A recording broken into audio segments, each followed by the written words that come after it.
আমাদের বিষয় নির্ধারণ হয়েছে দেশে ফেরা তারেক রহমানের ব্যাখ্যা এবং সরকারের জবাব নিয়ন্ত্রণ কার হাতে।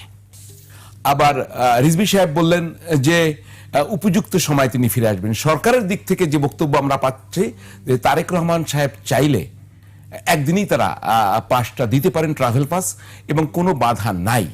তাহলে বাধাটি কোন দিক থেকে? Security issue, political issue, minus theory issue, নানা ইস্যু উনি একটি কতগুলো প্রপোজিশন তৈরি করেছেন। আপনি কিভাবে দেখেন? ধন্যবাদ।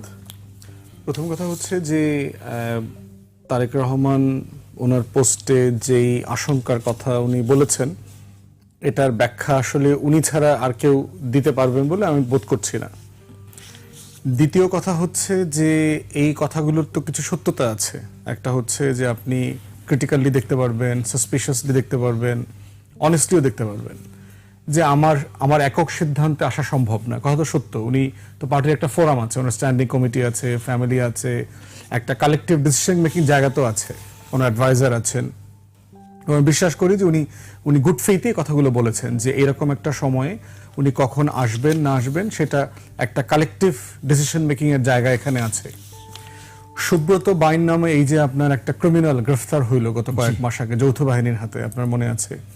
সে কিন্তু ডিবিতে রিমান্ডে কিন্তু জবানবন্দিতে বলেছে যে অনেক কিছুর কথা বলেছে, ভারতে টাকা পয়সা লেনদেন, প্রশিক্ষণ, অস্ত্র, নাম পাল্টায় অনেকগুলো পাসপোর্ট করা, অনেক গল্প বলেছেন লম্বা সময়। ভারতের গোয়েন্দা সংস্থার সাথে কিভাবে একসাথে কাজ করেছেন, আওয়ামী লীগের শীর্ষ নেতৃবৃন্দের সাথে কিভাবে কাজ করেছেন। পার্টিকুলারলি যেটা বলেছেন তারেক রহমানের জীবনের হুমকির ব্যাপারে, যে জেনুইনলি তারেক রহমানের জীবনের হুমকি আছে এবং তাকে একাধিকবার লন্ডনে পর্যন্ত অ্যাসাসিন করবার জন্য চেষ্টা করা হয়েছে। এখন এই রকম একটা রিয়েলিটিতে ওনার জীবনের হুমকি আছে।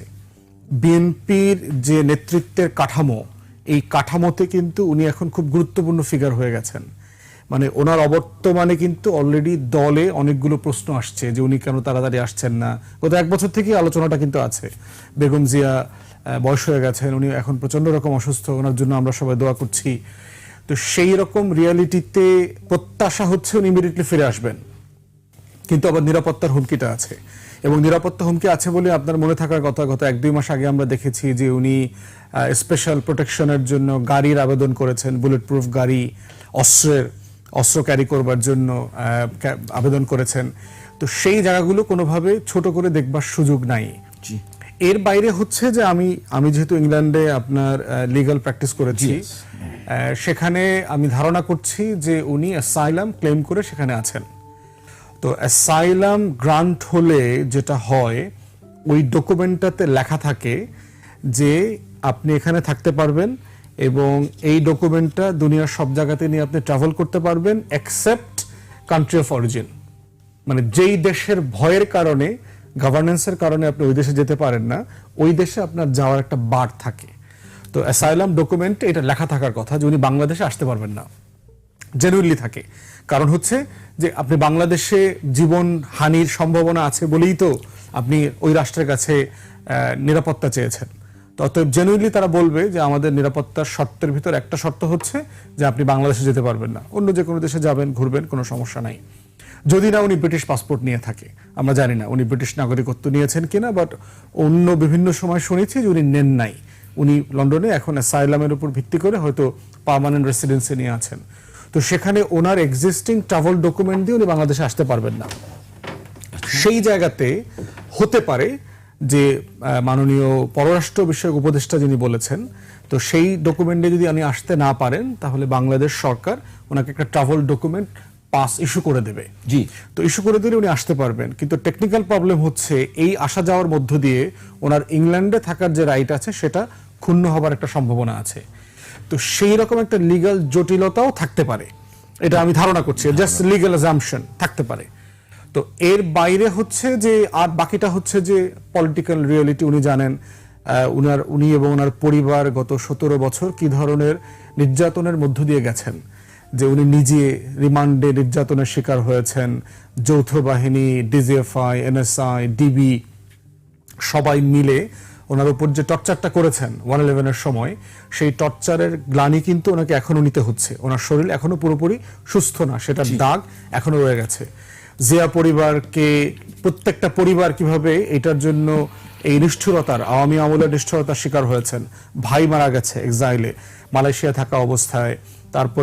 তারপরে এই আপনার মা বেগম জিয়া 40 বছর যে বাড়িটাতে থেকেছেন, সেই বাড়িটা থেকে ওনাকে এক কাপড়ে উচ্ছেদ করা হয়েছে, বুলডোজ করে দিয়ে দেওয়া হয়েছে। 40 বছরের যে স্মৃতি, এবং এই যে কাঠামোর মধ্য দিয়ে প্রতিষ্ঠানকে, বাংলাদেশের গুরুত্বপূর্ণ নিরাপত্তা সংশ্লিষ্ট প্রতিষ্ঠানের উপরে একটা আস্থাহীনতা, একটা ট্রমার জায়গা ওনার থাকাটা খুব স্বাভাবিক। এর বাইরে হচ্ছে দলের নেতাকর্মীদের ভিতরে তো সাবোটিয়ার আছে। এই দলের অনেক নেতাকর্মী তো আওয়ামী আমলে আওয়ামী লীগের সাথে দালালি করে, আপনার মানে ট্যাগ করে আন্দোলনগুলোকে নষ্ট করেছেন। এরকম টপ টিয়ারের লিডারশিপও তো এই দলে আছে এখনো। সবাই তো আর জাতীয়তাবাদী ওই ফ্রেমের জেনুইন লোক না। তো সেখানে এই লিডারশিপকে কতটুকু বিশ্বাস করা যায়, সেটাও তারেক রহমানের জায়গা থেকে একটা প্রশ্নবিদ্ধ জায়গা আছে। কারণ তারা তো বেগম জিয়াকে উদ্ধার করতে পারে নাই। তারা জিয়া জিয়া খালেদা জিয়া স্লোগান দিতে দিতে তাকে জেলখানায় দিয়ে আসছে, তাকে আপনার এই কোর্টে নিয়ে হাজিরা দিয়ে আসছে। তারা বালুর ট্রাক তো এই বিএনপি নেতারা সরাইতে পারে নাই, এটা তো ফ্যাক্ট। তো সেই জায়গায় তারেক রহমানের এই আস্থার জায়গাটা রয়ে গেছে যে এইরকম একটা মানে সম্ভাবনা শঙ্কার জায়গায় পলিটিক্যাল লিডারশিপকে আমি কতটুকু ট্রাস্ট করতে পারবো।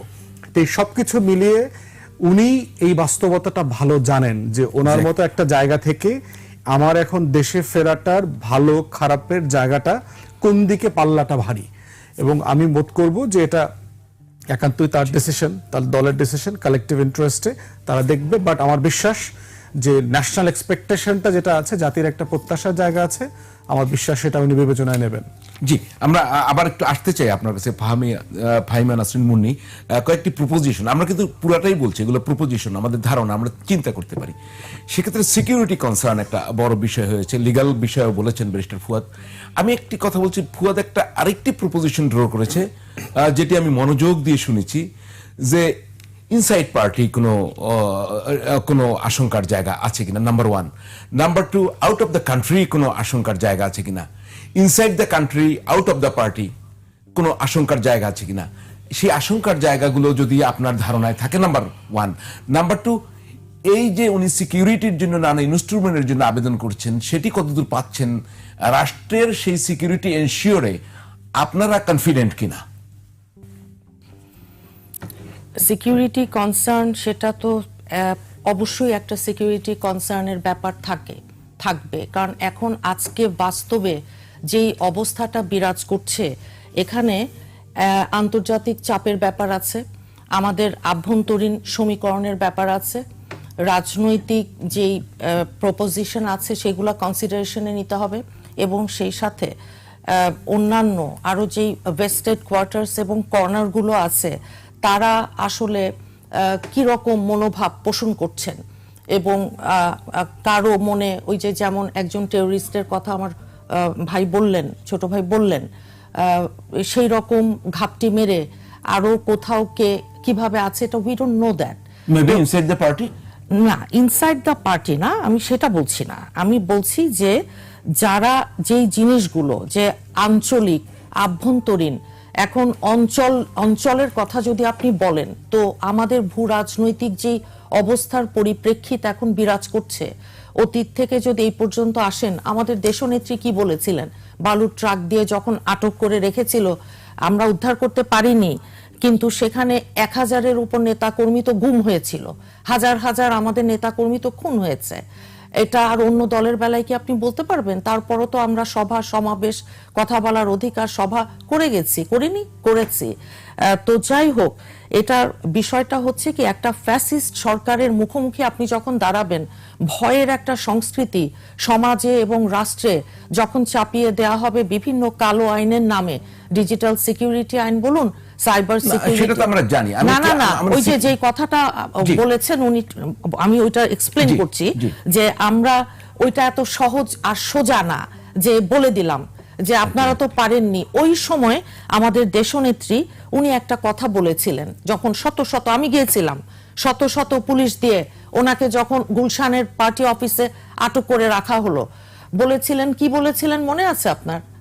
যে আমার হাতে স্বাধীনতার পতাকা, ওদের হাতে গোলামির জিঞ্জির, বলেছিলেন না? সেইটাই তো আজকে সত্যি হলো। এতগুলো বছর পর আমরা দেখলাম আমাদের দেশের স্বাধীনতা, সার্বভৌমত্ব, আমাদের দেশের যে আপনার বর্ডার, সেখানে ফেলানি কত শত, এগুলো দেখে আজকে আমরা যেই জায়গায় এসে দাঁড়িয়েছি, সেখানে প্রতিটা জিনিসকেই আপনার আমাদের কনসিডারেশনে অবশ্যই নিতে হবে। সেখানে এখন কতটুকু রাজনীতির কৌশল বলে একটা কথা আছে, এখন সেই কৌশল মনে করেন একেবারে ওপেন, আমরা বলেই ফেললাম, সবই বলে দিলাম, হয়তো এটা সেভাবে নাও কাজ করতে পারে। সেটারও সময় এবং স্থান, কাল, পাত্র দেখে তারপরে হয়তো সময় বুঝেই আমাদের দলের যারা নীতি নির্ধারক আছেন, যারা policy making a direct involved, ওনারাই বলবেন